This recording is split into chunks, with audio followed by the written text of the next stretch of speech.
এখন বাজে একটা সরকারি জরুরি এলাম। 3 বার 2 বার এক একটা মোবাইলে মানুষ হাজার হাজার লক্ষ মানুষ কিন্তু শহরের মধ্যে চলে আসছে।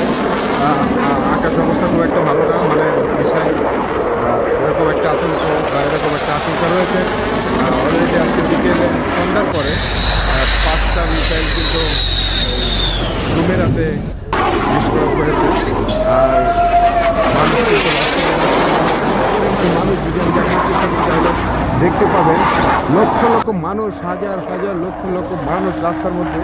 মধ্যরাত, রাত্রে 1:00+ 1টার বেশি বাজে, এরকম একটা সময় সরকারি এলাকা যে রুমের ভিতরে থাকা যাবে না, রুম থেকে বা বিল্ডিং থেকে বের হয়ে বাইরে কোথাও অবস্থান নিতে হবে, এরকম নির্দেশ রয়েছে সরকারি।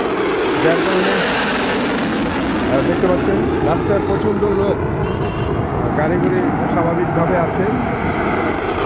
আমি রুম থেকে বের হয়ে মোটামুটি একটা নিরাপদ স্থানে একটু ফাঁকা জায়গায় অবস্থান করতেছি।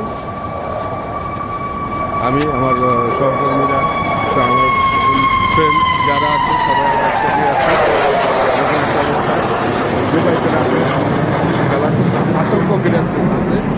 সবাই দোয়া করবেন যেন সবাই সুস্থ থাকি বা সব কিছু যেন সমাধান হয়।